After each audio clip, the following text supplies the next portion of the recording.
Bonjour. Les signes parlent. Les signes parlent, ils se multiplient, ils s'accélèrent, ils s'intensifient. Ils ne murmurent plus, ils crient.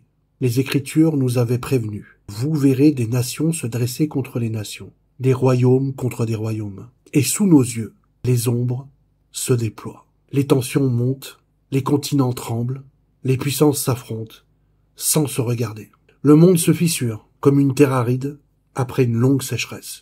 Les cœurs se refroidissent, la compassion recule, l'amour se raréfie, le frère devient un étranger, et l'étranger devient une menace. Les communautés se divisent, les langues se heurtent, les identités se dressent les unes contre les autres, comme des murs invisibles. Le racisme, la haine, le mépris fait un retour tragique, un retour annoncé. Non pas parce que l'humanité change, mais parce qu'elle se révèle. Les Écritures avaient aussi dit « Beaucoup seront séduits ». Et c'est peut-être le signe le plus frappant. Les hommes vivent les yeux rivés sur des écrans qui aspirent leurs âmes seconde après seconde. La connexion virtuelle a remplacé la connexion du cœur. On parle à un monde entier, mais on ne regarde plus son voisin. On connaît 1000 visages dans un téléphone, mais on ne connaît plus celui de sa propre famille. L'argent est devenu une idole raffinée, un maître silencieux, mais dominateur. Les affaires priment sur l'humain.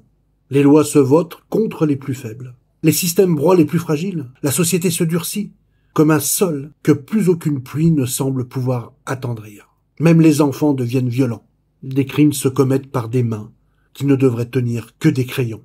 Des adolescents armés, des colères inexplicables, des gestes irréversibles. Et nous nous demandons encore, où sont les repères?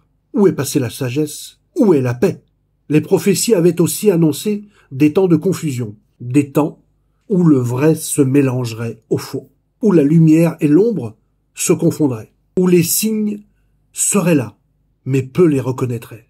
Car les signes, en vérité, ne sont pas seulement dehors, ils sont en nous, ils sont dans l'essoufflement de nos âmes, dans la fatigue de vivre, dans le vide intérieur que rien ne comble, dans cette intuition profonde qu'un basculement est proche, qu'un changement se prépare, que le monde entier retient son souffle, et parmi tous ces signes-là, un se détache, l'attente. Le monde attend sans le savoir, mais ceux qui ne croient pas sentent que quelque chose approche. Une vague, un retournement, un appel.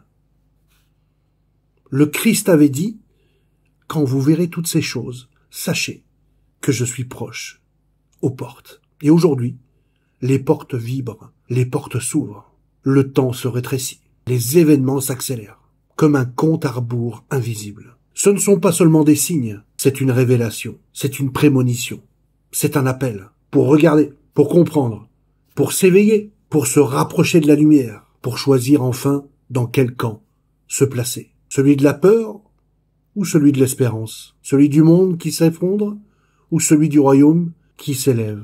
Au milieu de cette tempête, une certitude demeure, le retour du Christ n'est plus une promesse lointaine, c'est une évidence qui se forme dans l'air du temps.